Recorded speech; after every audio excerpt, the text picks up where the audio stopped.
करायची सुरुवात. हो. बर. आले का सर्व मंडळी? कोणी राहिले का?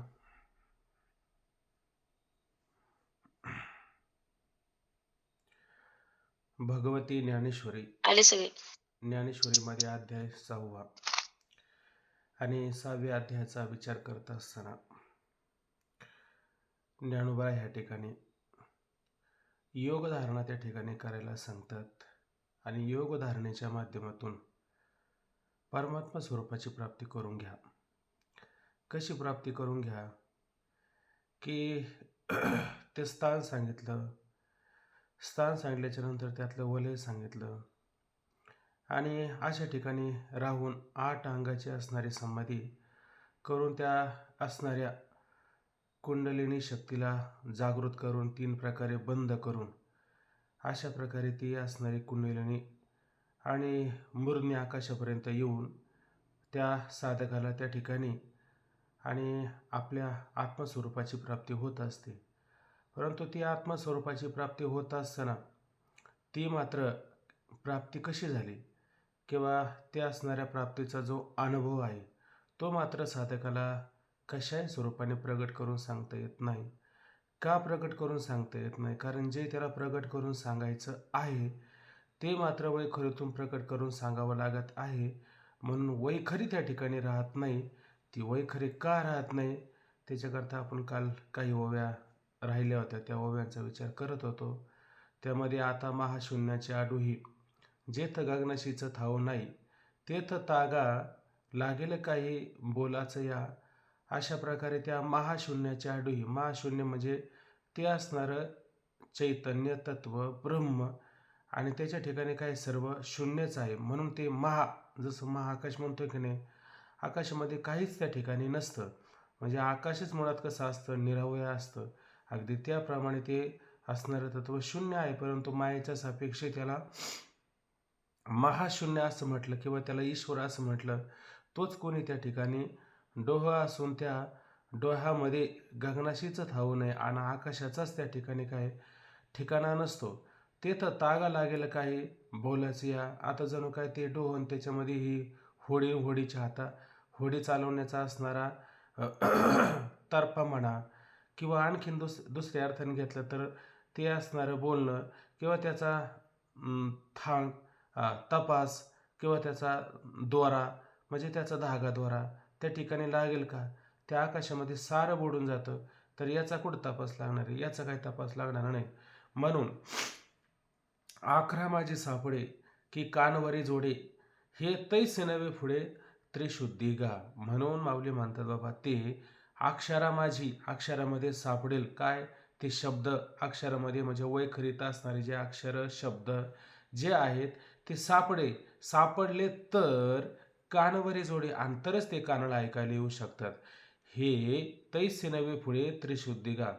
मात्र हे पुढे म्हणजे अगदी खरोखर स्पष्टपणे हे मात्र तसं नाहीचे. कसं नाहीचे? त्रिशुद्धी म्हणजे त्रिवार त्या ठिकाणी सत्य आहे. का त्रिवार सत्य? कारण गगन नाही राहिलं तर तुमचा आकाश गगन नाही राहिलं तर शब्द उमटल कुठं? तो शब्द कधीच त्या ठिकाणी उमटू शकत नाही. हे त्रिवार सत्य आहे. अनेक प्रकारे त्याचा विचार करता येतो. पुढं माऊली म्हणतात मग तो जो विषय आहे ते जे तत्वज्ञान म्हणण्यापेक्षा तत्व स्वरूपाचा जो अनुभव त्याला प्राप्त होतो तो कसा होतो? तो शब्दाने त्याला प्राप्त होत नाही, तो अनुभवाने त्याला प्राप्त होतो. मग कोण असतो अनुभवी? जे काही दैवी अनुभविले भावे. जे कोणी त्या ठिकाणी भाग्यवान असेल, दैववान असेल.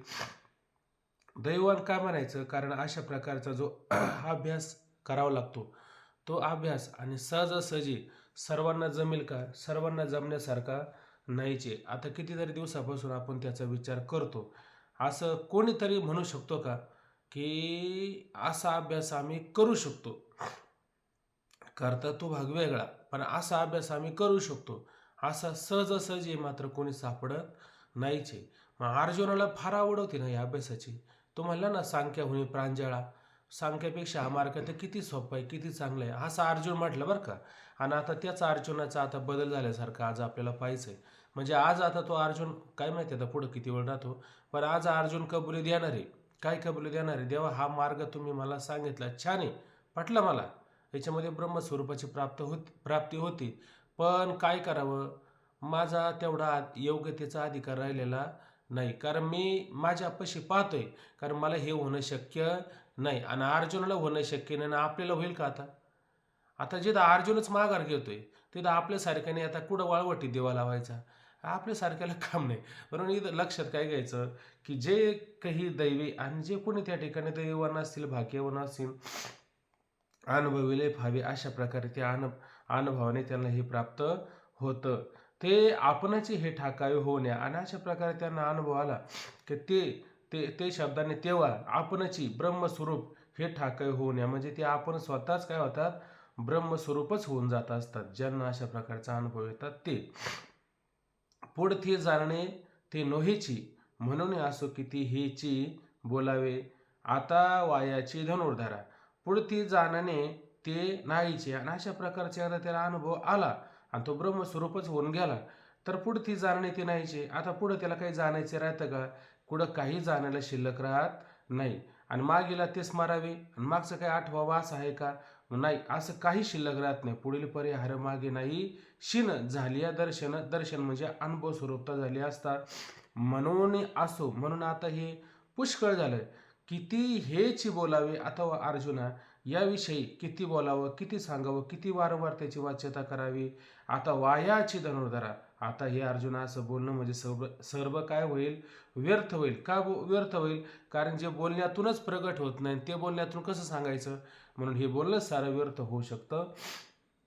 ऐसे शब्द जात आगवे मागवते सरे, ते तर संकल्पाचे आयुष्य पुरे, वाराही जेतन शिरे विचाराचं. हे व्यर्थ का जाऊ शकतं? त्याचं कारण असे, जे ब्रह्मतत्व आहे, जे परमतत्व आहे, त्या परमतत्वापर्यंत असे शब्द जात मागवता सरे, अशा प्रकारचे असणारे जे काही शब्द समूह ऐक नाही, अनेक प्रकारच्या शब्दांमधून त्याचं वर्णन जर करायचं जर ठरलं, तर असा कोणता शब्द आहे म्हणजे तो शब्द त्याचं वर्णन करेल? ओंकार तरी आहे का? ओंकाराने त्याची ओळख होते का? सांगा बरं जरा 2 मिनटं. हे डोक्यात घेत असताना थोडं विचारावं, जरा आरूढ झालं पाहिजे. मी बोलणं आणि तुम्ही ऐकणं, आपण काही असं काही उक्त नाही घेतलेलं. थोडं चर्चा पण झाली पाहिजे, संवाद पण झाला पाहिजे, आहे की नाही? मग आता आपण ओंकाराच्या पाठी पाय देतं उठी बोललो ना, म्हणजे ओंकार पण मागं तिथंच पाय देऊन आता पुढे ती निघून गेलेली. मग आता त्याने वर्णन होईल का? आणि माझी ओळख श्रुती खुनी केली. ही ह्या ओंकाराने काय केलं? त्या परमात्म्याचा निर्देश, त्याची ओळख नाही करता खून केली, पण तिथंच पाय देऊन ती निघून गेली. मग आता त्याने ओळख होत नाही. मग असा कोणता शब्द आहे का त्या शब्दाने त्या परमात्म्याची ओळख होईल बरं? म्हणून शब्द काय वापरला? शब्द जात म्हणजे समूह. असे किती कोणते शब्द समूह आणले म्हणजे मग तुम्ही त्या परमात्म्याला ओळखाल. त्या परमात्म्याला कोणत्याच शब्दाने ओळखता येणार नाही. असं आता ही ज्ञानेश्वरी झाली आणि परत दुसरा ग्रंथ घेतला तर मग तिथं तुम्हाला बोलता आलं पाहिजे. नाही तर मग तुम्ही म्हणाल नाही आमच्या लक्षात नाही राहिलं, म्हणजे मग ती कबुली चुकीची दिल्यासारखं होईल ना. म्हणून हे पक्क लक्षात राहिलं पाहिजे का इथं फक्त वैखरीमध्ये किती जरी बोललं तरी पण त्या परमतत्वाची ओळख या वैखरीत सांगता येणार नाही. या वैखरीमध्ये अगदी शब्दाचं तुम्ही जाळं तयार केलं, शब्दाचं अख्खं जंगल तयार केलं. विवेक चूडामणी शंकराचार्यांचा त्याच्यामध्ये सुद्धा म्हणले ह्या शब्दाचं तुम्ही वन तयार करू शकता, पण या वनामध्ये सुद्धा तो परमात्मा तुम्हाला सापडणार नाही. काय अभंग होता? निगमाचे वन नका शोधू करू शिन या रे गवळी यांच्या घरी, बांधिले ते दाईवरी. अभंगच होतं त्या दिवशी. म्हणून शब्दजात म्हणजे अगदी सगळं समूह जर घेतलं, सगळं शास्त्र वेद सारे घेतले तरी ते तिथून काय होतात? त्या तत्वापर्यंत जात नाही, तिथूनच मागे फिरतात. ते म्हणतात आम्हाला सापडत नाही. श्रुती नेती नेती म्हणते गोविंदो रे. चला, ते तर संकल्पाच्या आयुष्य पुरे. आणि आता कोणता संकल्प करायचा का मला त्याची प्राप्ती करून घ्यायची अमुक? तिथं एकदा प्राप्त झालं की कोणत्याच प्रकारचा संकल्प मन काही शिल्लक राहत नाही, सगळं पुरं आयुष्य संपून जातं. वारायचे येतना शिरे विचाराचा आणि त्या परमतत्वापर्यंत विचाराने आता विचारा वाचून न पावे जे समाधान म्हटलं की नाही, पण एकदा ते प्राप्त झालं एकदा समाधान झालं, बाकीचं तुम्हाला साऱ्या गोष्टी देण्याचा प्रयत्न केला, याच्यात समाधान आहे का, त्याच्यात समाधान आहे का, कशातच समाधान नाही. ती वीर निकाल पाहिले आपण, तिला कशातच समाधान नाही. माझे जीवेचे जाणा बळया तू माझा पंढरी राणा ओ माये, एकदा त्याच्यात समाधान झालं, बाकी कितीही जर तुम्हाला देण्याचा प्रयत्न केला, कितीही विचार केला, तर त्याच्यात समाधान नाही. म्हणून त्या तत्वापर्यंत विचाराचा असणारा वारा हा तिथपर्यंत मात्र न शिरे पोहोचतच नाही. जे वनमनीचे हा इथपर्यंत झालं वाटतं काल आपलं ना, इथपर्यंत झालं. व्हिडिओ अशीच राहू दे, म्हणजे मला नेटवर्क काल जात होतं बरं का, असं वाटतंय थोडं राहीन जरा व्यवस्थित लक्षात. जे उन्मनीयेचे लावण्य, जे तुरीयेचे तारुण्य, अनादि जे अगण्य परमतत्व. थोडा विचार करायचा आहे. आता त्या ठिकाणी माऊली सांगतात ते असणार परमतत्व कसे, जे उन्मनीयेचे लावण्य. आता हे उन्मनी म्हणजे काय बरं, उन्मनी शब्दाने काय विचार घ्यायचा. मन जे असतं ना, ते मनाचा मनपणा नष्ट होऊन जाणं, मनाचा मनपणा नाहीसा होऊन जाणं, मनाचं चांचल्यत्वच संपवून जाणं, याला काय म्हटलं जातं, उन्मन म्हटलं जातं. म्हणजे मन म्हटल्याच्या नंतर मन काय करत असतं, संकल्प विकल्प नेहमी करत असतं. आणि ते संकल्प विकल्प ज्यावेळेस ते रहित होऊन जातं, तेव्हा त्याला काय म्हटलं जातं, उन्मन असं म्हटलं जातं. आता हे उन्मन म्हणजे कधी कोणती अवस्था आहे, उन्मन शब्दाचा विचार जर केला तर उन्मन अनेक प्रकारचे आपल्याला अभंग पाहायला मिळतात. की जाऊ दे, एक ओवी आठवली, ज्ञानोबराय म्हणतात पुढे चौथ्या अध्यायामध्ये एक ओवी कोणाला आठवली तर पहा, की म्हटले त्या परमतत्वाची एकदा आपल्याला चांगल्या प्रकारे ओळख झाली, दर्शन झालं का ते म्हणतात, मनाचे मनपण ठेले, बोलाचे बोलपण गेले, जया माझी सापडले नेय वस्तू.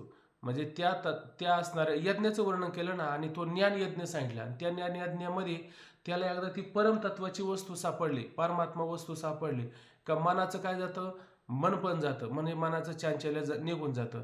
आणि बोलाचे बोल पण ठेले, म्हणजे ते बोलाचं जाऊ दे, आता बोलाचं होऊन गेलं आपलं, पण मनाचं मन पण ठेले म्हणजे काय होतं, उन्मनी अशा प्रकारची त्याला कोणती अवस्था होऊन जाते, उन्मनी अवस्था होऊन जाते. म्हणजे काय होतं की असा विचार करायचा की कार्य आणि कारण. हा बोला महाराज, दिनकर महाराज बोला. उन्मनीच्या सुखा अंत पारा नाही लेख. उन्मनीच्या सुखा असं का बघ, अंत पारा नाही लेख. हा पुढं आहे का, आठवतं का, एवढंच आहे, एवढंच आहे, एवढंच आठवतं, एवढंच आहे का. म्हणजे उन्मनीच्या सुखा, उन्मनीमध्ये असणारे जे सुख आहे, त्या सुखाचा कधी अंत लागणार नाही इतकं असणारं ते अपार सुख आहे. उन्मनीचं सुखच अपार आहे. अनेक ठिकाणी आपण पाहतो की नाही, उन्मनीचं सुख कसं आहे, अपार अमर्यादित असतं सुख. तुका म्हणे सुखा अंत पार नाही लेखा. अशा प्रकारे त्याचा अंतपार किंवा त्याचा लेखाजोखा करता येणार नाही, असं असणारं त्या ठिकाणी सुख आहे. पण ते मन त्या ठिकाणी राहतं का सांगायला, का मनच निघून जातं. मन निघून जातं, कुठं जातं, कारण जे असतं, कार्य जे असतं, मन कार्य, आणि ते मन कार्य कुठं जातं. मनाचे मनपण गेले, जेथ बोलाचे बोलके पण ठेले, जया माझी सापडले नेय दिसे. जया माझी सापडली नाही वस्तू, असं ती ओवी, बरोबर आहे. मला एवढंच सांगायचं आहे, कार्य आणि कारण हा भाव तर माहिती आहे की नाही तुम्हाला.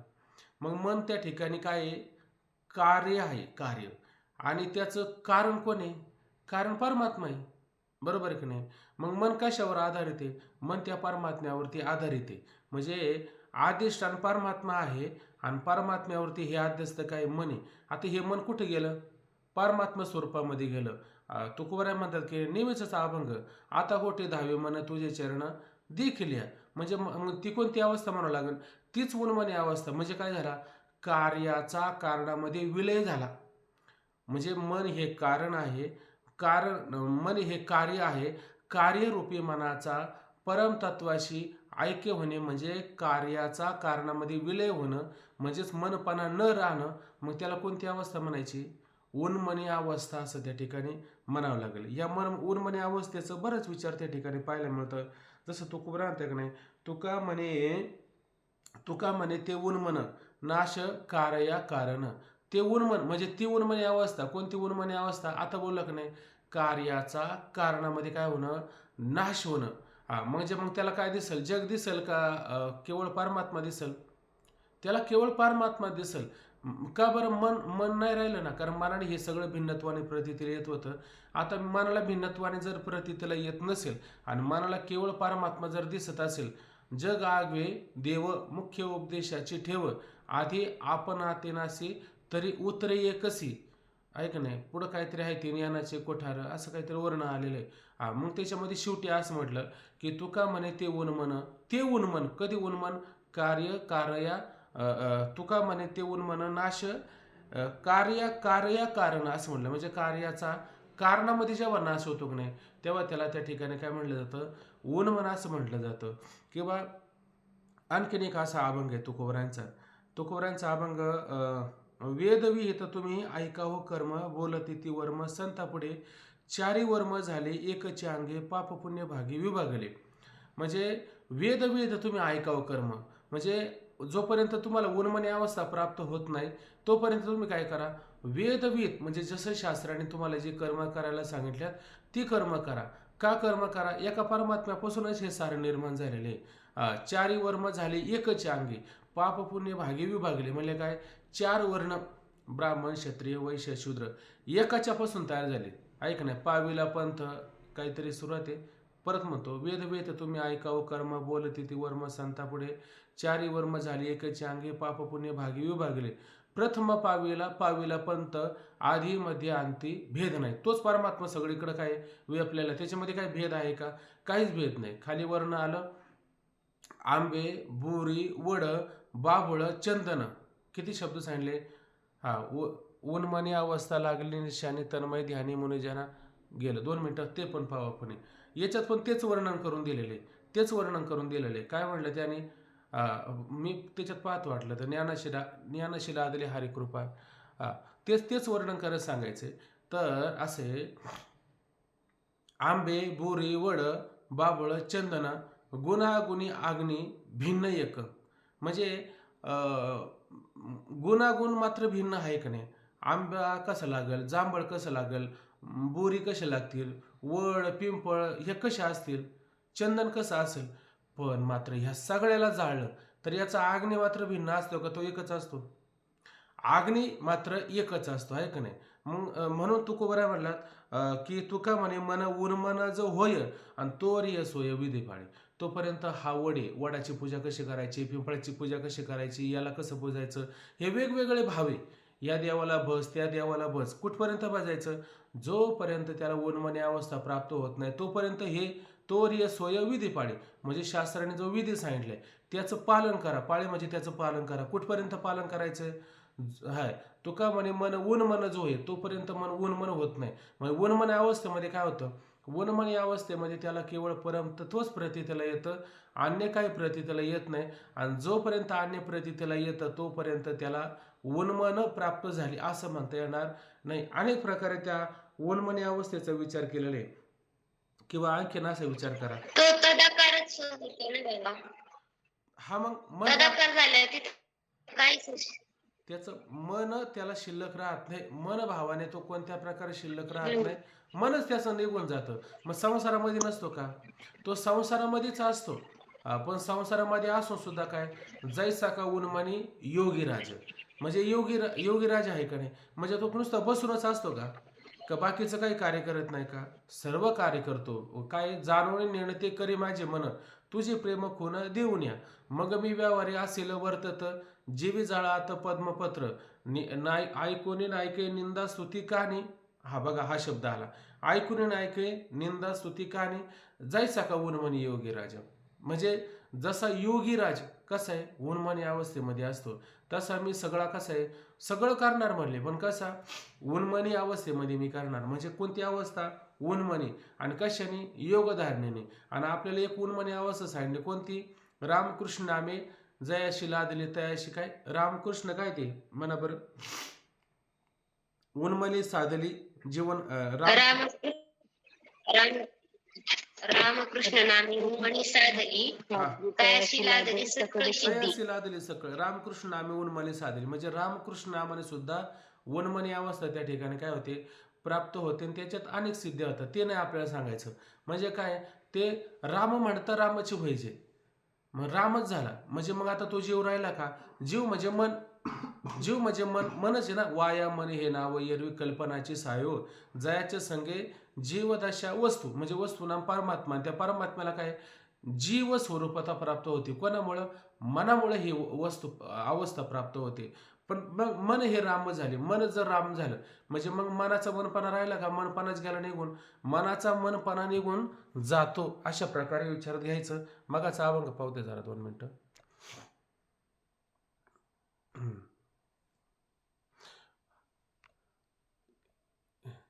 उन्मनी अवस्था लागली निशाणी, तन्मय ध्यानी मुनिजाना. मन तेथे नाही पाहसी ते काय, वा सर्व हरी डोही बुडी दे काही. हा एवढं हे ह्या ओळीचं वरच्या वर्ण आलं. मनाची कल्पना देहाची भावना, अशा प्रकारच्या मनाच्या कल्पना देहाच्या भावना शून्य ते वासना हरी माझी, आणि त्या परमात्म्यामध्ये सर्व शून्य रूपाने होऊन जातात. निवृत्ती म्हणे सर्व हरी पिके फळले, ज्ञानाचे लादले हरी कृपा. म्हणजे निवृत्ती म्हणे सर्व हरी पिके फळले, ज्ञानाची लादली हरी कृपा.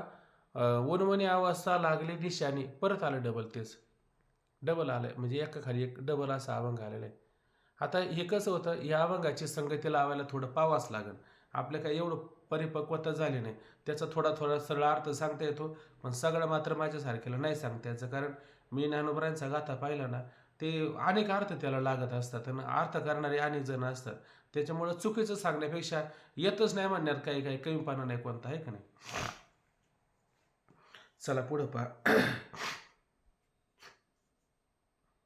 हा म्हणजे जे म्हणजे ते परमतत्वाचा विचार केला. जे लावण्याचे लावण्य, अशा प्रकारे तो परमतत्व म्हणजे काय, ते परमतत्व. जे उन्मनी अवस्थेचं काय आहे, लावण्य आहे. लावण्य म्हणजे कुठं कुठं लावण्य म्हटलं जातं. लावण्य कोणाला म्हटलं जातं? स्त्रीच्या बाबतीत लावण्य म्हटलं जातं का? कारण त्या स्त्रीचं लावण्य टिकून राहतं का? कोणाचं लावण्य टिकून राहिलं? सकाळी मेकअप केला म्हणजे दुपारपर्यंत, आणि त्याला तरी किती वेळा जपावा लागतो. म्हणजे तो मेकअप किती तिचं लावण्य आता तिने टिकून ठेवायचा प्रयत्न केला, असं लावण्य राहतं का? लावण्य कधी कधी संतांच्या आशीर्वादाने, ऋषींच्या आशीर्वादाने ते लावण्य राहतं.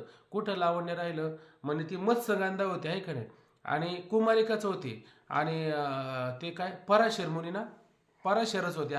आणि मग त्यांना असं वाटलं संयोग करावं म्हणून गेले होते. आता परमात्म्याची इच्छा होती, भागवतात ऐकलं होतं. पण मग तिच्यापासून ते व्यास झाले ना, कृष्णद्वैपायन व्यास झाले त्या ठिकाणी ना, त्यांचा जन्म झाला. पण म्हणले मग माझं लावण्य लावण्य, मग त्याने आशीर्वाद दिला, म्हणले चिरकाळापर्यंत तुझं लावण्य टिकून राहील, आहे का नाही. म्हणजे ह्या ऋषींच्या साधू संतांच्यामुळे ते लावण्य टिकून राहतं. अनेक ठिकाणी लावण्याचे वर्णन आपण पाहत असतो. किंवा सौभाग्य सुंदरू लावण्य आगरू, म्हणजे ते लावण्य कुठं पाहायला मिळतं? परमात्म्याच्या ठिकाणी अशा प्रकारे ते काय आहे, आपल्याला लावण्य पाहायला मिळतं. किंवा गुण लावण्याची खाणी, मुकुट सकळा म्हणे धन्य तूची विठोबा. म्हणजे गुण, सारे गुण त्याच्या ठिकाणी, त्या लावण्याची खाण कुठे?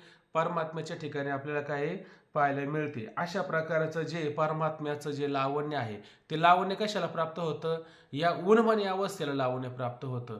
म्हणून या ठिकाणी काय म्हटलं, जे उन्मनीचे लावण्य, म्हणजेच तो परमतत्व म्हणजे काय, उन्मनीचं असणारं काय जणू लावण्यच आहे. अजून काय, जे तुर्याचे तारुण्य, आणि तो परमात्मा सांगत असताना किंवा ते परमतत्व सांगत असताना ती परमतत्वाची अवस्था सांगत असताना, असं लक्षात घ्या, परमतत्व नाही घ्यायचं, इथं अवस्था सांगितली. अवस्था सांगताना काय, तुर्याचे तारुण्य आणि तुर्या सांगितली. आता ही तुर्या कुठं पाहायला मिळते? तुर्या पाहणं म्हणजे काय, की जागृती, स्वप्न आणि सुषुप्ती, या 3 अवस्था गेल्या की चौथी अवस्था असते, तिला कोणती अवस्था म्हणायचं? तुर्य अवस्था असं म्हणायचं.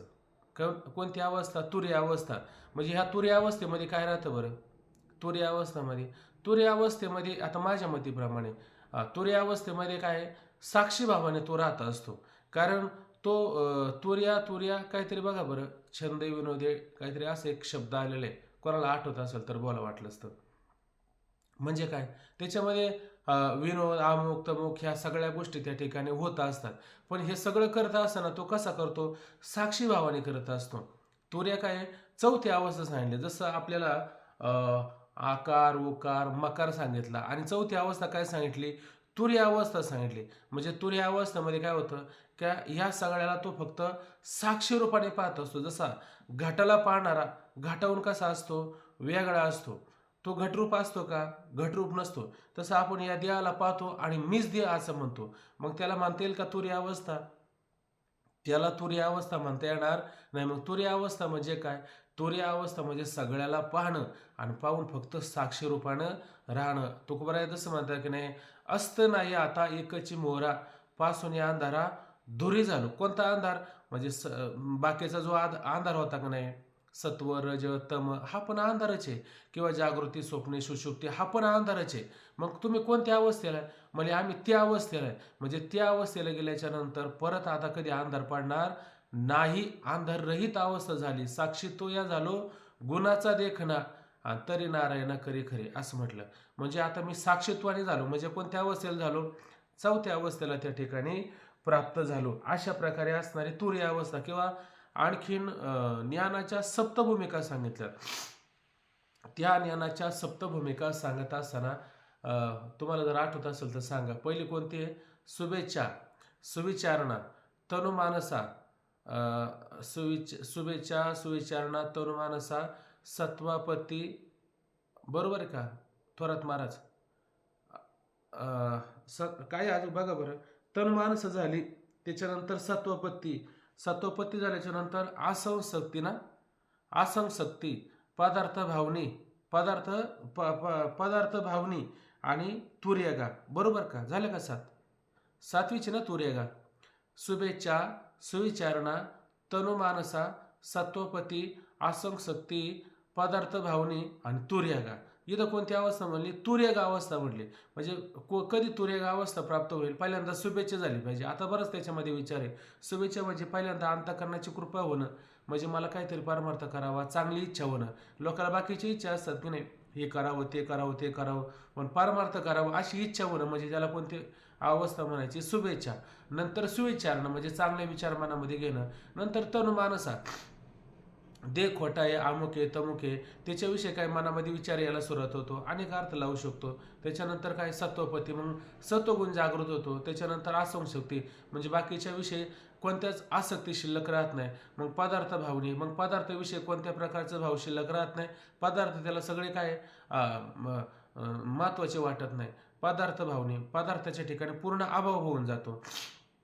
आणि सगळे पदार्थाच्या ठिकाणी अभाव होणं, आणि म्हणजेच काय? त्या पदार्थाला पाहतो पण पदार्थाच्या ठिकाणी अभाव, आसक्ती शिल्लक राहत नाही. मग तो त्याला पाहतो. मग कोणत्या भावनेने पाहतो? तुर्यगा या अवस्थेमध्ये पाहतो. म्हणजे साक्षी रूपाने त्या ठिकाणी पाहत असतो. असे अनेक प्रकार त्या ठिकाणी आपल्याला पाहायला मिळतात. आता ते परमतत्व सांगत असताना जे तुर्याचे लावण्य, अशा प्रकारे ते परमतत्वाची अवस्था म्हणजे काय? तुर्याचं असणारं काय? लावण्य. इथे दिलं बघा ना, इथं शब्द दिलेले. चौथी समाधी अवस्था. इथं समाधी अवस्था म्हणली. बरोबर. आता होऊन गेला आपलं. चला. आणि ज्याच्यामध्ये मनाचा लय होतो त्या 5व्या अवस्थेचं वर्णन आहे. म्हणजे तुर्य अवस्थेचं पुढचा अवस्था कोणती? तुर्य 4 नंबरची अवस्था, आणि उन्मनी कोणती आहे? 5 नंबरची अवस्था आहे. म्हणून तुर्याला त्या ठिकाणी काय? तारुण्य दिलं, आणि लावण्याला काय दिलं त्या ठिकाणी? आपलं उन्मनीला काय दिलं? लावण्य दिलं. म्हणजे उन्मनीची शोभा दाखवली. पण कधी शोभा येते? तरुणपणा आला की मग तो चांगला शोभायमान त्या ठिकाणी दिसतो तारुण्यात. म्हातारपणामध्ये मात्र शोभायमान दिसत नाही. म्हणून तुर्याचे लावण्य आणि म्हणून तुर्याचे तारुण्य आणि उन्मनीचे लावण्य, अशी असणारी ती परमतत्वाची अवस्था आहे. अनादि जे आगण्य परमतत्व. आता जे परमतत्वाचा विचार ह्या ठिकाणी सांगितलेला आहे, ते परमतत्व कसं आहे? त्या ठिकाणी त्या परमतत्वाचा विचार करत असताना कसं आहे ते?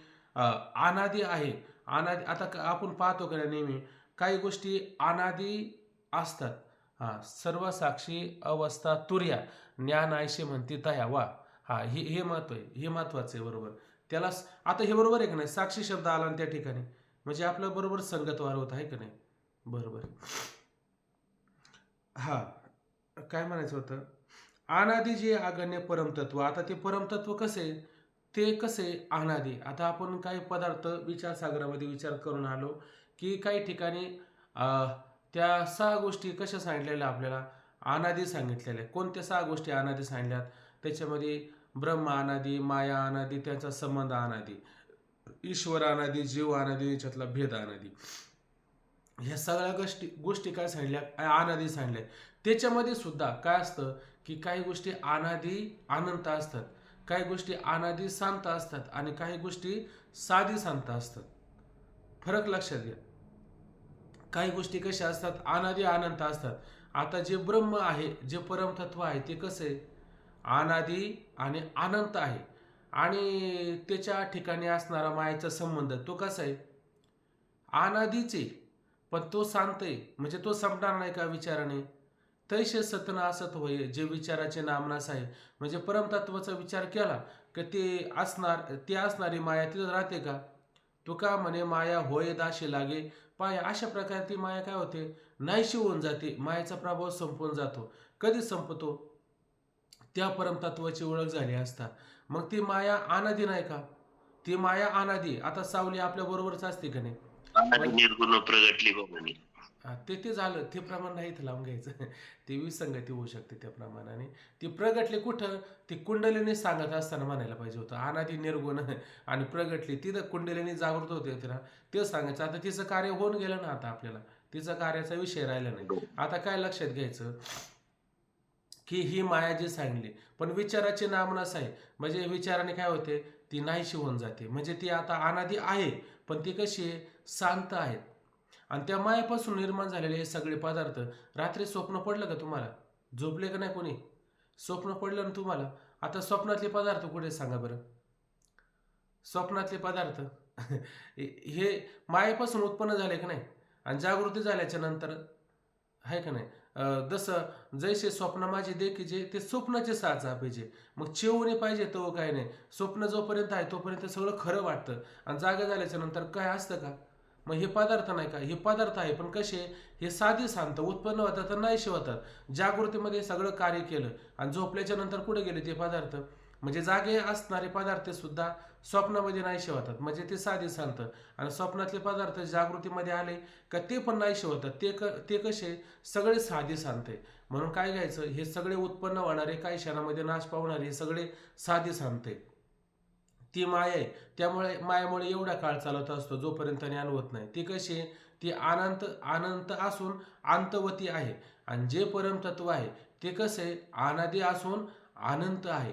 म्हणून माऊली या ठिकाणी सांगतात, अनादी अशा प्रकारे ज्याचा अनादी म्हणजे ज्याला अंत नाही, आदी नाही, हा असा तो कसा आहे, अनादी आहे. आणि जे अगण्य, आता त्याला मोजता येईल का, तो परमात्मा केवढा आहे, त्या परमात्म्याला मोजता येणार नाही. भक्तीच्या मापे मोजे तो अनंता, इतराने तत्वता न मोजावी. भक्तीमध्ये भाव तयार केला की मग त्याला नावारूपाला आणून तुम्ही मोजू शकता, आहे का नाही. पण असं मोजून दाखवा बरं. असं मोजून दाखवायचं म्हणजे आहे का नाही. उमरातीला किटका ह्याची ब्रह्मांड आहे शिलेका, किंवा कोण त्याचा पार पावला धुंडता, पुढे विचारता विश्वंभरा. अणु रेणू सूक्ष्म स्थूळा पार नाही, वेदश्रुती त्या खुंटल्या. आता त्यांचंच त्या ठिकाणी खुंटणं होत असेल, त्या कुंठित होत असेल, तर आपण कसं मोजावं. म्हणून त्याला कशानेच मोजता येत नाही. म्हणून अशा प्रकारे कसे, आगण्य म्हणजे मोजदार न करता येण्यासारखं, हा असं असणार काय, परमतत्व आहे. परमतत्व म्हणजे ते ब्रह्मतत्व अशा प्रकारे आहे. म्हणजे सर्व सरळ अर्थ घेतला की जे अनादी आगण्य परमतत्व, जे आदी नाही अंत नाही असं मोजदार न करता येणारे जे परमतत्व आहे, ते परमतत्व सांगत असताना, त्याची अवस्था सांगत असताना ते कसे, जे उन्मनेचे लावण्य, अशा प्रकारे ते परमतत्व म्हणजे काय, उन्मनेचं असणारं लावण्य आहे, तुर्याचं असणारं त्या ठिकाणी तारुण्य आहे, ज्याचा कधी अर्थ लागणार नाही, जे कधी आदी अंतरहित असणारं, मोजदार न करता येणारं असं असणारं काय, ते परमतत्व आहे. म्हणजे सगळ्या तत्वाच्या पलीकडचं.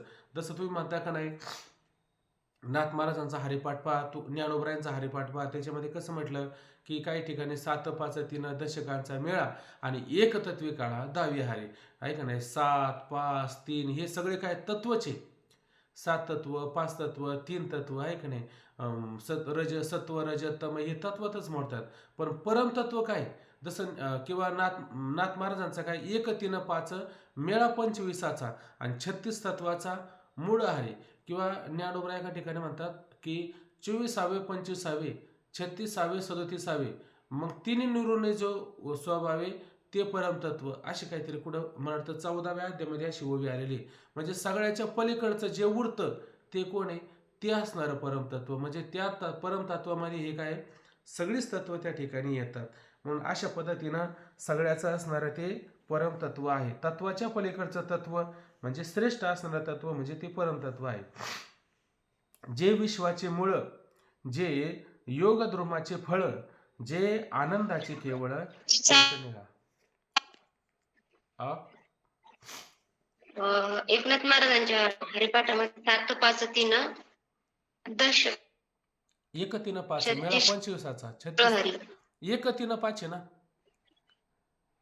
1 3 5 असं आहे अभंग ना का चुकलं काय माझं? मेळा 1 3 25 बरोबर आहे.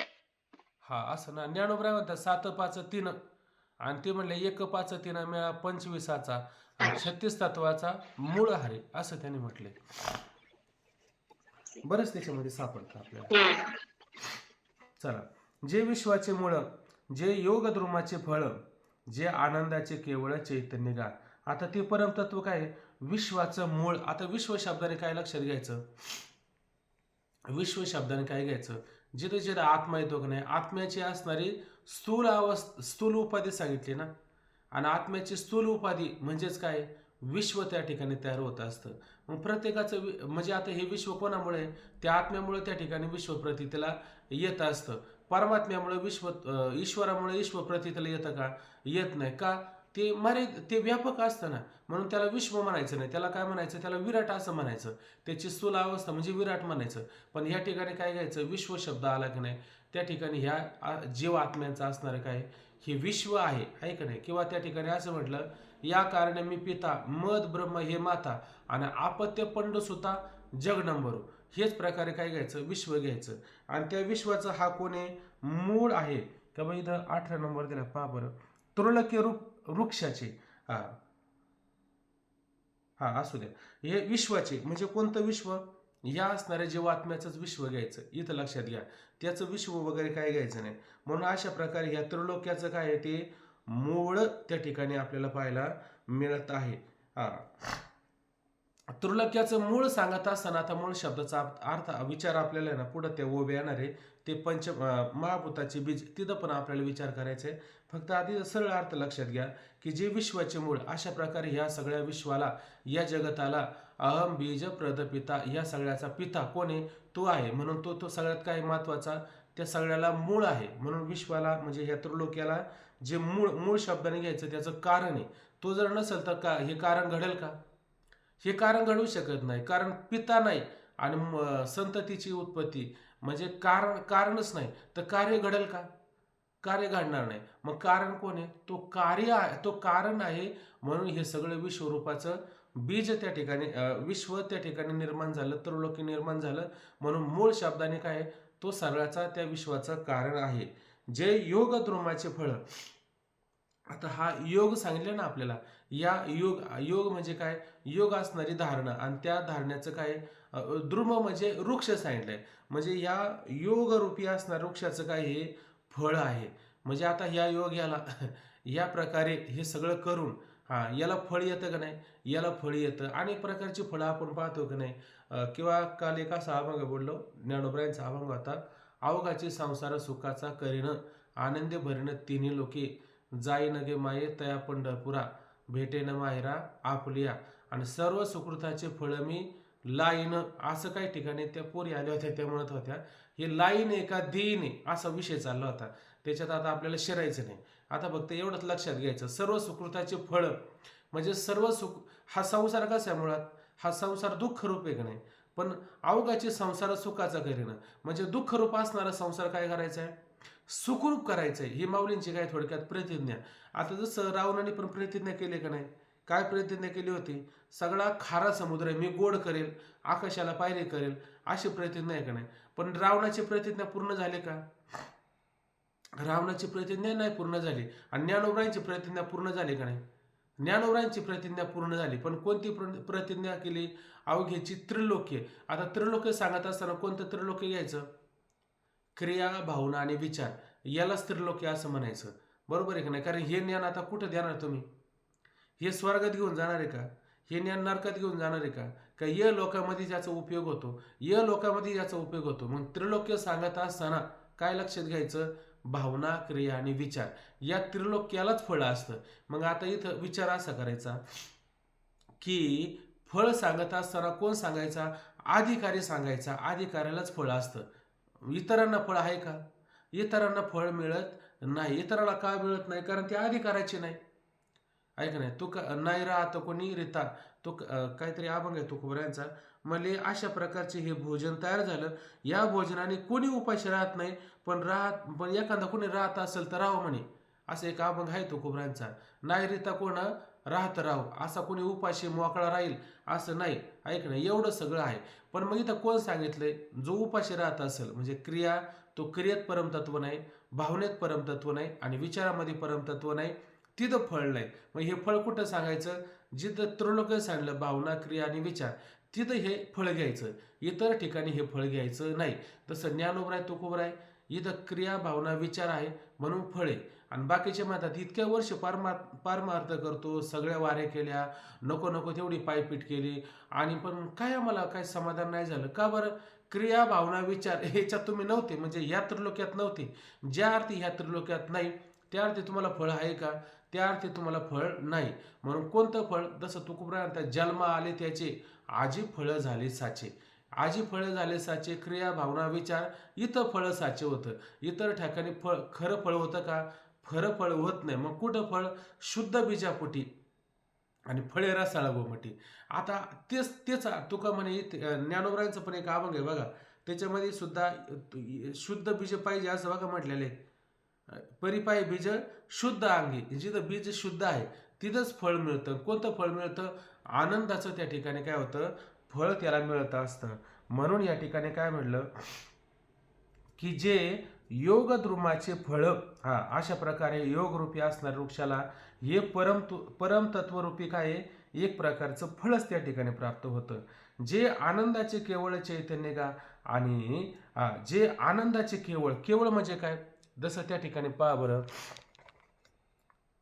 ते राजस्थानी लोक असतात ना, त्यांच्याकडे कधी जेवले, आता कोण जाते जेवायला म्हणा, पण त्या मोबाईलमध्ये पहा बरं, ते जेवायला बसले ना, त्यांची ते चरबी वगैरे असते, त्याच्यात तूप भरलेलं असतं. पण ते तूप घेता म्हणजे एक भाकर चोरायची आणि तूप किती घ्यायची? अर्धी ताटली तुपाचीच घ्यायची. भाकर चोरून झाली एवढी आणि तूप किती घेतलं? अर्धी ताटली तुपच घेतलं. कधी कधी ताटली भरून नुसतं तुपच घ्यायचं. म्हणजे जास्त काय त्याच्यामध्ये? तुपच आहे. केवळ म्हणजे काय? तुपच आहे. तसं इथं काय घ्यायचं लक्षात? इथं फक्त एवढंच घ्यायचं, केवळ आनंदाचे, केवळ फक्त आनंदच आनंद आहे. आनंद सोडून दुसरं काय आहे का? आनंद सोडून दुसरं काही नाही. पण हे कोणाला कळल? ज्याला अशा प्रकारे जो भाग्यवान असेल त्या भाग्यवानाला अशा प्रकारे दैवयोगाने हे अनुभव आला, त्याला कळल. आणि तो त्याला कळल्याच्या नंतर तो काय म्हणू लागला? तो काय म्हणे मग नैऋत्तीवरी आणि सुखाचे शेजारी पोढीनं, म्हणजे मी वृत्तीवर येणार नाही का? त्या ठिकाणी काय? केवळ आनंदच आहे. आणि जागृतीमध्ये आल्याच्या नंतर सांगितलं का नाही? शब्दात काय सांगितलं? शब्दाने त्याचं वर्णन होत नाही, पण तुमच्या समजुतीकरता सांगितले का नाही? तो का म्हणे खातो आनंदाचे लाडू आणि घ्यारे होऊ नका चरफडी. अशा प्रकारे मी काय खातोय? आनंदाचे ह्या ठिकाणी लाडूच खातो किंवा आनंदाचे डोही, आनंद तरंग. आनंद सोडून दुसरं काही आहे का? आनंद सोडून दुसरं त्या ठिकाणी काही शिल्लकच राहत नाही. फक्त त्या ठिकाणी आनंदच असतो. आजी आनंदुरे एकी परमानंदुरे, जया श्रुती नेती म्हणती गोविंदुरे. म्हणजे ज्याला श्रुतीनं कशाने वर्णन करायला जर सांगितलं तर करता येत नाही. फक्त त्या ठिकाणी काय असतो? आनंद एक आनंदच असतो. आनंदाला सोडून मात्र काही शिल्लक राहत नाही. जे आनंदाचे केवळ चैतन्य, केवळ आनंदाचं चैतन्य म्हणण्याचं तात्पर्य काय? इथं चैतन्य शब्दाने घ्या जीवन काळा, म्हणजे त्याच्या जीवनामध्ये काय राहतं? केवळ आनंद, एकच आनंद राहतो. कोणता आनंद राहतो? त्या परमतत्वाचा केवळ आनंदच आनंद. अशा प्रकारे त्या योग्याच्या जीवनामध्ये राहतो. पुढे पहा, जे आकाराचा प्रांतो, जे मोक्षाचा एकांतो, जेथ आदी आणि अंतो विरोनी गेले. आता पहा, जे आकाराचा प्रांतो. आता त्या परमतत्वाचा जर विचार करायला गेलो तर त्या परमतत्वाचा विचार करायला गेल्याच्या नंतर त्या परमतत्वाला त्याचा आकार सांगत असताना वास्तविक पाहिलं त्याला आकार आहे का? तो मुळात आकार येत असतो. ज्या वस्तूला आकार आहे तिचा प्रांत, तिची सीमा, त्याचा शेवट, त्याचं निर्माण कुठंतरी होतं की नाही. आपलं गाव आहे, गावाला कुठंतरी एक प्रांत दिला नाही, एवढ्या एवढ्या प्रांतापर्यंत तुमचं गाव, त्याच्या पलीकडे दुसऱ्याची सीमा लागती. तसं या परमतत्वाला कोणता आकार आहे का? आकारच नाही, आकार रहित. नाम नाही रूप जयाशी आकार, त्याला नाम नाही रूप नाही. ज्याला नाव रूप नसतं ते आकाराच्या पेक्षा पलीकडचं असतं. म्हणजे आकाराने त्याला धरता येईल का? त्याला आकारामध्ये कधी घेता येईल का? त्याला कधीच आकाराला घेता येणार नाही. आकाराच्या पलीकडचं असणार आहे ते काय आहे? तत्व आहे. मग नाम रूप संबंध हे कुठं असतात? हे नाम रूप संबंध हे परमतत्व वस्तूला नसतात. बाकीच्या असणाऱ्या मायाकृत वस्तूला हे सगळे नामरूप येत असतात, कारण ते मायाचं कार्य असतं. म्हणून ते नावरूपाला येतं. अवघाचे आकार ग्रास गेला काळे. सगळा आकाराला जे येतं की नाही त्याला काळ काय करतो? ग्रासून टाकतो. जसं तुम्ही म्हणता की नाही की येथे उरून आहे आले अवतार, येर ते पामर जीव किती. म्हणजे सगळे अवतार आले, पण त्याने आकार धारण केला का नाही? त्याने आकार धारण केला. मग आता सांगा, राम कुठे, कृष्ण कुठे? सगळे अवतार झाले, एक तरी आहे का अवतार? एक व्हायचा अवतार, आणि तो पण राहणार आहे का? का त्याला पण अवघाचे आकार ग्रास गेला काळे. जे जे काळाचं खाते ते काळ खाऊन टाकणार आहे ना, ते संपवून टाकणार आहे. काळाच्या ओघामध्ये ते काय होतं? जातं. पण जे मुळात आकाराच्या रहित आहे त्याला कोण खाणार आहे मला सांगा बरं. जसं नाथ महाराज म्हणताय की नाही, वाराणसी तीर्थ क्षेत्रनाश आहे आणि अविनाशी पाय नाशिकायचा. वाराणसी तीर्थ क्षेत्र हे सगळ्याचं लय होणार आहे. बरं, याचा लय होणार आहे, पण जे अविनाशी करी आपले आयशी मनाला पिशे गोविंदाचे, जे अविनाशी आहे त्या अविनाशाचा कधी नाश आहे का? त्याचा नाशच नाही का? ते मुळात आकारात नाही, ते मुळात कसं आहे? निराकार आहे. मग त्याचा प्रांत, त्याचा शेवट आपल्याला सांगता येईल का? त्याचा शेवट सांगता येत नाही. आणि त्याचा आनंद आहे का नाही? त्या आनंदाचा शेवट आपल्याला सांगता येईल का? त्याच्या आनंदाचा सुद्धा आपल्याला शेवट सांगता येणार नाही. अनेक प्रकारे विचार करता येतो. म्हणून इथं लक्षात काय घ्यायचं की आकाराचा प्रांत अशा प्रकारे ते परमतत्व म्हणजे काय? आकाराचा प्रांत, आकाराची सीमा, आकाराचं शेवट आहे.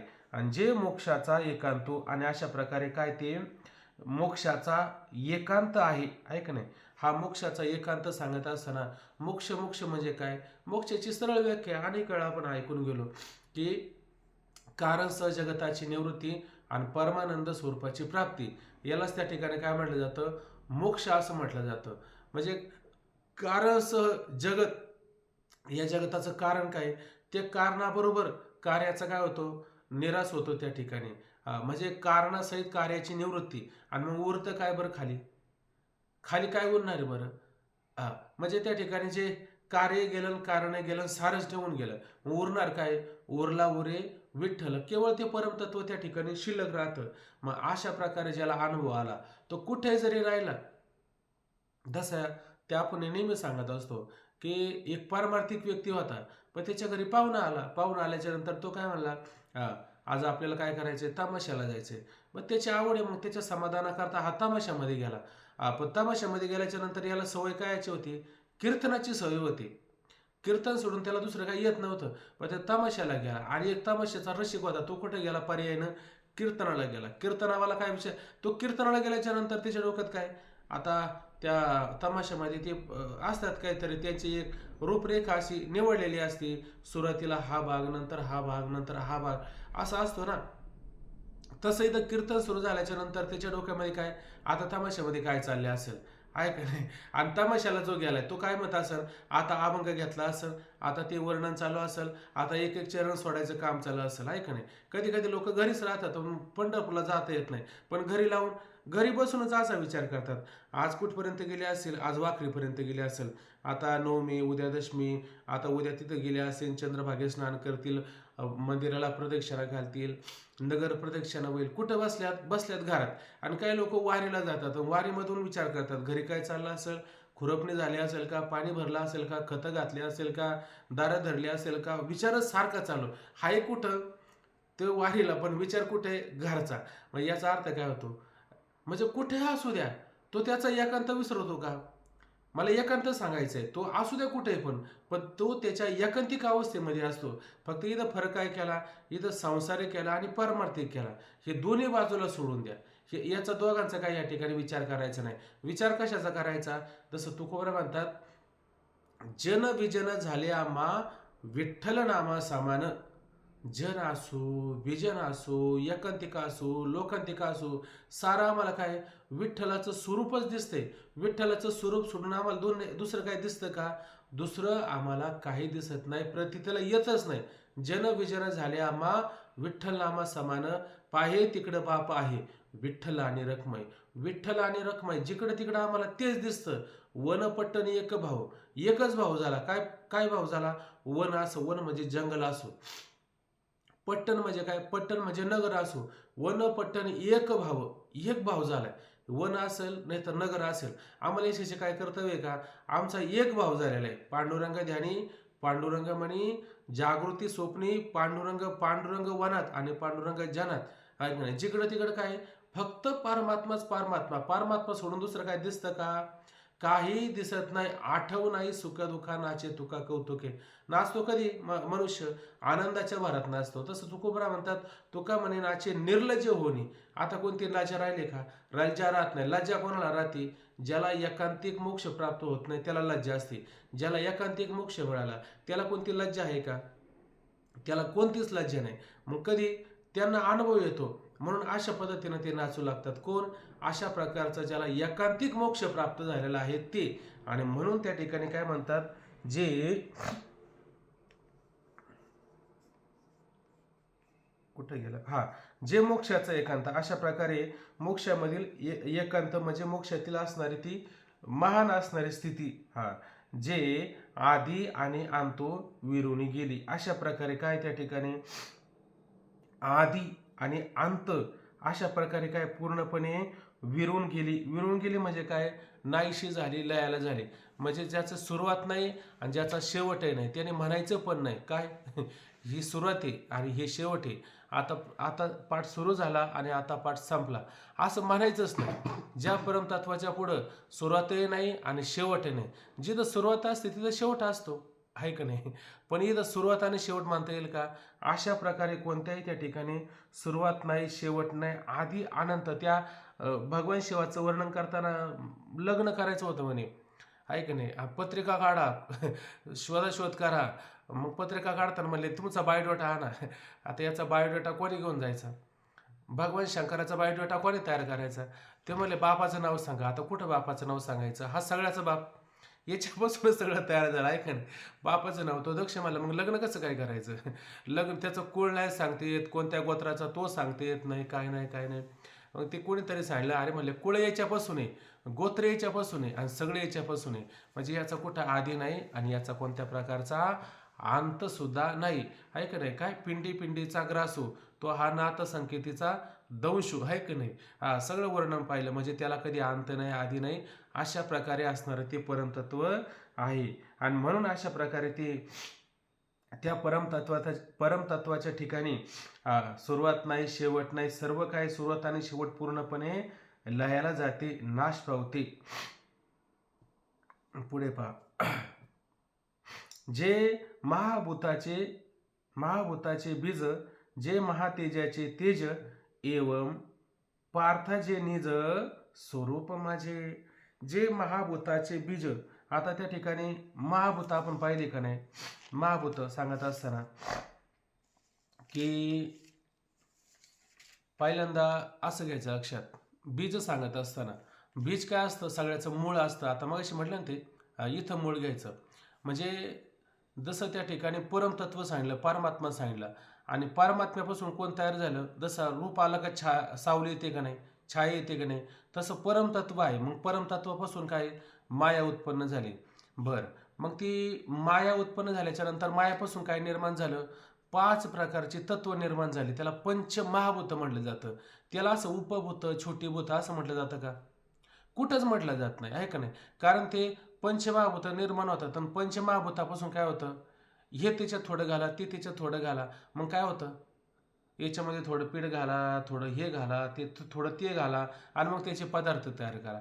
म्हणजे ते कणगीभर असणारं ते ज्वारी बाजरी असतं ना सगळं. मग त्याच्यामधून तुम्ही किती घेता? अख्खी कणगी भरून घेता का थोडं थोडं घेता? थोडं थोडं घेताना एकदम तर सगळं नाही मिळत ना काही. थोडं हे घ्या, थोडं ते घ्या, थोडं ते करा. एक पदार्थ तयार झाला. म्हणजे समजा झाली चपाती भाकर तयार झाली.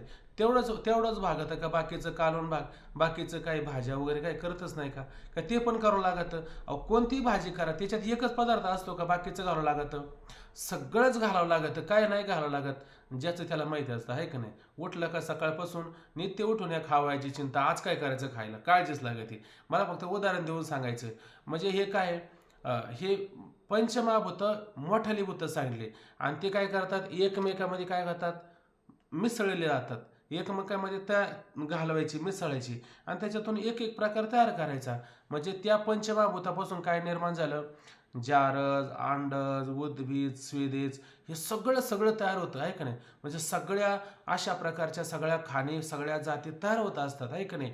पण तयार जर झाल्या तर मग ते परमतत्व कोणत्यामध्ये नसतं बरं? परमतत्व कशात नसतं? ते गाढवात नाही, कुत्र्यात नाही, माणसात नाही, का माणसातच राहतं बाकीच्यामध्ये नसतं? सगळे निरनिराळे जरी झाले असेल तर सगळ्यामध्ये परमतत्व एकच असतं का वेगळं असतं? ते वेगळं नसतं ऐक नाही. तुकोबऱ्यांचा एक अभंग आहे बघा.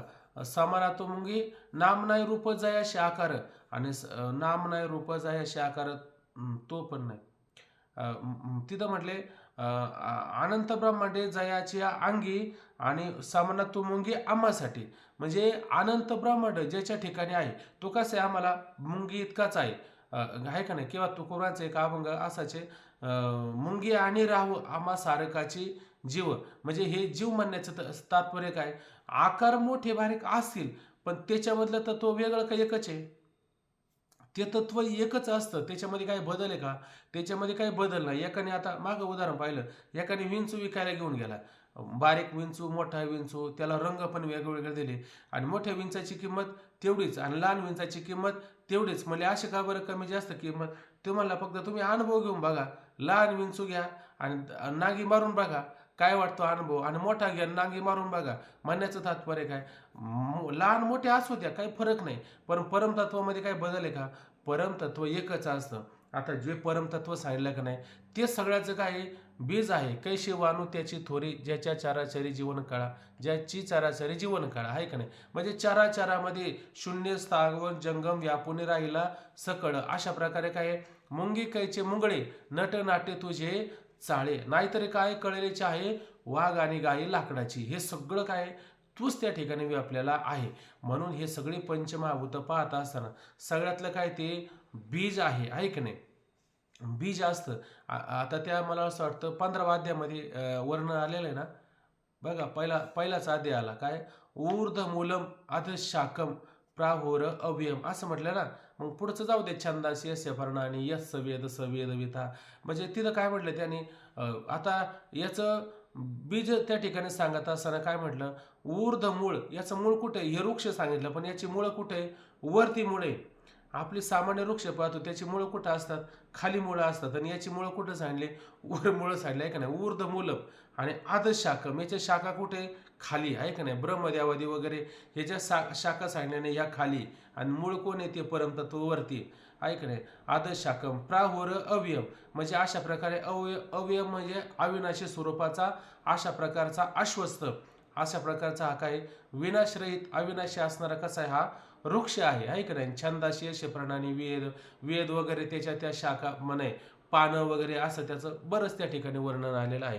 मग ते बीज कुठं असतं, पहिल्यांदा जमिनीमध्ये असतं. म्हणजे ते बीज सगळ्याचं काय मूळ आहे. जसं ज्ञानोबराय म्हणतात की 9व्या अध्यायामध्ये बीज शाखा ते प्रसवे.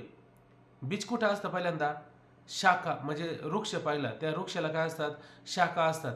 मग त्या वृक्षाला शाखा असतात, त्या शाखेमध्ये तुम्हाला फांद्यांमध्ये तुम्हाला बीज दिसतं का बरं? एखादा मला नाही एवढं मोठं वडाचं झाड आहे आणि त्याचं बीज एवढं कुठंतरी आपण शोधून काढू सांगता येईल का तुम्हाला कुठे आहे ते?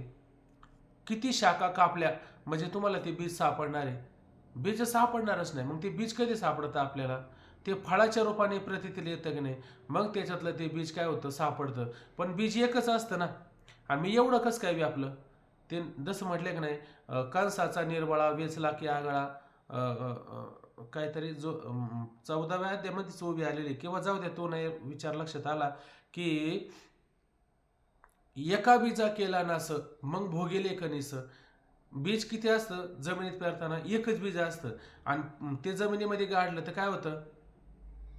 जमिनीत गाडल्याच्या नंतर किती त्याला दाणे येतात त्या ठिकाणी? वेचला की कणसाचा निर्वाळा, वेचला की आगळा दिसत असे, ऐक नाही. मग तो हातामध्ये घेतल्याच्या नंतर तेच असणारे बीज आहे, पण कसं आहे व्यापक रूपाने प्रगट झाले की नाही. म्हणजे एकच बीज, आधी बीज एकले, बीज अंकुरले, बीज वाढले, असंच ना काहीतरी असं शेपकच अभंग आहे. आधी बीज एकले, बीज अंकुरले, रोप वाढले, एका बीजा पोटी कोटी जन्म घेती सुमने फळे, व्यापुनी जगता तोही अनंता, बहुविध रूप घेशी परी आणती, बीज एकले. बीज शेवटी एकच राहतं की नाही, बीज एक राहतं त्या ठिकाणी. आणि हे बीज म्हणजे काय? जसं ज्ञानोबराय म्हणतात, बीज काय होई म्हटलं, बीज शाखा ते प्रसवे, मग रोपपणे ती बीजी समावे, तैसे संकल्प होय आगवे, पाठी संकल्प मिळे. म्हणजे हा सत्य संकल्पाचा दाता नारायण, त्याने जो संकल्प केला का नाही, तो संकल्प म्हणजेच त्याचं बीज आहे. नव्या अध्यामध्ये ओव्या आलेल्या आहे बघा, तुम्हाला जर सापडत असेल कोणाला त्या ओव्या काढा. त्या ओव्यांमध्ये पूर्णपणे हा विचार आलेला आहे. बीजे साकाते प्रसवे, रूखपणे बीजे समावे, मग काहीतरी पुढं तसं म्हणलं, पाठी संकल्प होय आवगे, असं काहीतरी वर्ण आलं. म्हणजे मग नंतर ते संकल्प रूपाने राहतात.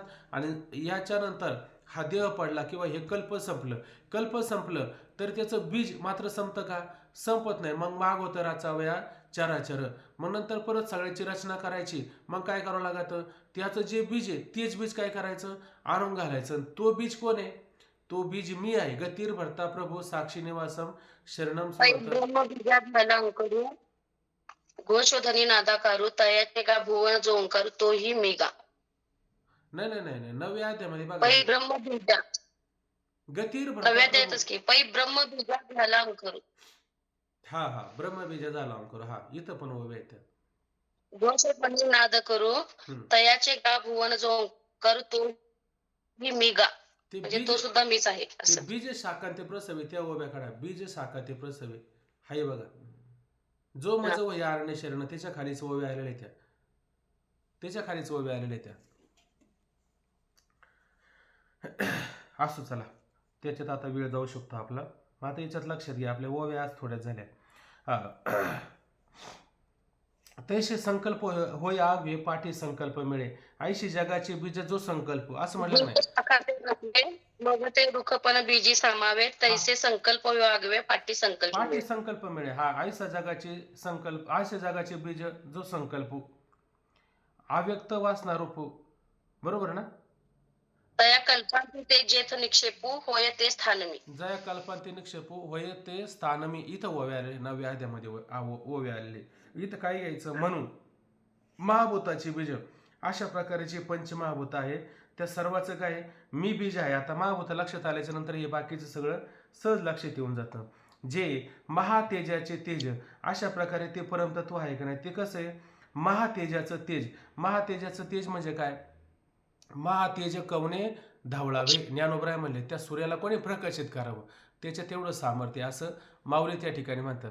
पण त्याला सामर्थ्य आलं कोणामुळं आलं? सामर्थ्य या परमतत्वामुळं सामर्थ्य आलं. त्याच्यामध्ये काही सामर्थ्य आहे का? तो एवढा प्रकाशमान आपल्याला दिसतो. त्याला विचारा बरं, सूर्यदेवा तुझा प्रकाश कसा आहे त्या ठिकाणी? तो म्हणेल का वाह माझा प्रकाश आहे? सूर्य त्या ठिकाणी चेतन आहे का जड आहे? सांगा बरं. सूर्य चेतन आहे का जड आहे? खरं पाहायला गेलं तर चेतन.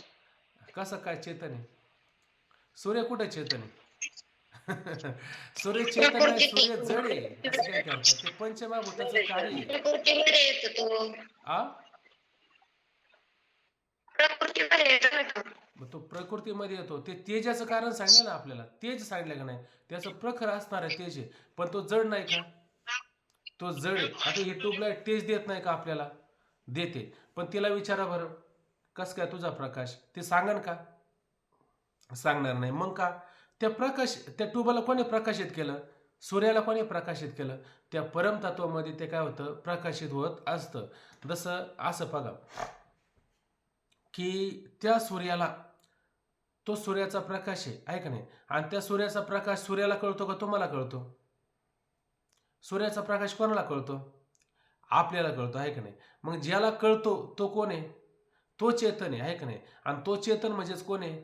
तोच परमात्मा आहे का वेगळा परमात्मा सांगायचा या ठिकाणी? हे वेगळा परमार्थ परमात्मा सांगायचाच नाही. परमात्मा कोण सांगतो? ज्याला हे सगळं कळतं. आज चंद्रोदय झाला, आज सूर्योदय झाला, आज अमुक झालं, आज तमुक झालं, हे ज्याला कळतं की नाही तो परमात्मा. त्याच्यामुळं काय आहे? त्याला प्रकाश आहे. मला वाटतं 15व्या अध्यायामध्ये पण असा श्लोक आलेला आहे बघा बरं. न तद्भासते सूर्य न शशांको न पावका तद्धाम परमं मम. असं बघा असं एक श्लोक आलेला आहे. त्याच्यामध्ये काय सांगितलं? तद्धाम परमं मम म्हणजे माझ्या स्वरूपाला प्राप्त झाले असता आहे का नाही परत ते माघार येत नाही असंच आहे ना.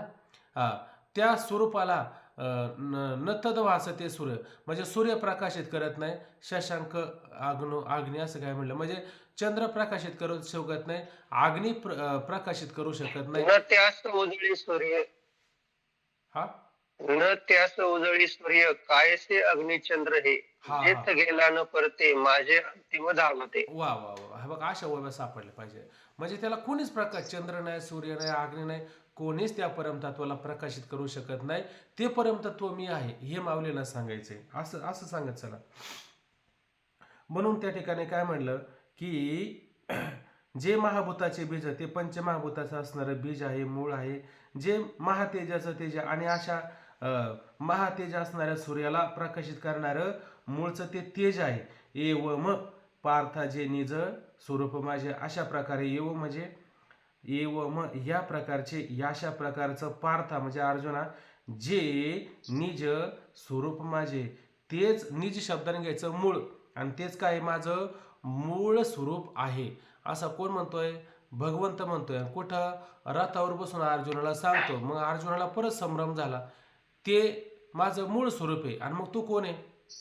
मग तो एक आणि तू एक असा भ्रम निर्माण होतो ना ते माझं मूळ स्वरूप आहे. म्हणजे तो हा विठ्ठल भरवा तू हा माधव हे तू आणि हा असं काय प्रकार आहे बुवा.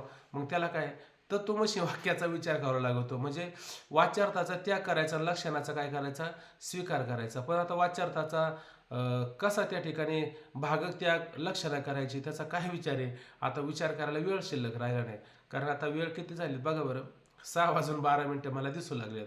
म्हणजे आता हा टायमिंग आपला होत आला. मी म्हटलं आज होऊन जाईल पण ते वाढलंच आज आपल्याला. बरं जाऊ दे. आता उद्या आपण त्या अर्जुनाचा जो विषय आहे त्या विषयापर्यंत येऊ. कारण अर्जुन आता म्हणला हे सगळं देवा तू सांगितलं काही संशय नाही काही शंका नाही पण काय करावं आता माझी योग्यता तिथपर्यंत नाही. मग मला आता काय करावं लागेल? आता याने पोट भरत नाही हे खावत नाही म्हणलं दुसरं खाय द्यावं लागेल ना. आणि आपलं तरी काय दुसरं आहे का? आपलं तेच आहे ना. आपल्याला तरी कुठं जमण्यासारखं आहे? आपल्याला जमण्यासारखं नाही. मग आता भगवंत काय करणार आहे? ते थोडं हे नाही तर ते नाही तर ते असं करता करता कुठंतरी भगवंत म्हणतात आता हे का होईना तुमच्या खाण्याच्या लायकीचं आहे. आता हे तुम्ही खाऊ शकता हे तरी घ्या. मग आता पुढचं काय भगवंत खायला देणार आहे पुढं? म्हणजे आता इथून पुढं सुरुवात होणार आहे कशासाठी? आता 7वा अध्याय सुरू करायचा आहे ना. मग 7व्या अध्यायाला आता आपल्याला काय करायचं पाहिजे. मग त्याची रूपरेषा त्याच्या आवर्तीने का असणाऱ्या ओव्या ज्या आहेत त्या आता होतात सुरू. मग आता काय अर्जुनाला त्या ठिकाणी जमण्यासारखं नाही त्याचं कारण मीमांसा होणार. मग ते सगळं झाल्याच्या नंतर मग पुढं काहीतरी अभ्यासाविषयी वर्णन करून सांगणार. अभ्यास नसल्यामुळे हे होत नाही ऐक नाही. आणि म्हणून अर्जुना हे तुला नको वाटतंय. बरं नाही वाटलं तर मग आता नवीन काहीतरी देऊ. म्हणजे एका जनार्दनी मांडले दुकानामध्ये काय नाही बरं सगळंच असतं दुकानामध्ये आहे का नाही. तुम्हाला हे लागलं तर ते घ्या ते नाही तर ते घ्या ते नाही तर ते घ्या. दुकानामध्ये काय मिळत नाही आहे का नाही सगळं मिळतं. तसं या ठिकाणी आता अर्जुन नवीन काहीतरी शंका उद्या करणार आहे. त्याचा विचार आपण उद्याला करू. थांबून घेऊ. पुंडलिकावरदा हरी विठ्ठल श्री ज्ञानदेव तुकाराम पंढरीनाथ.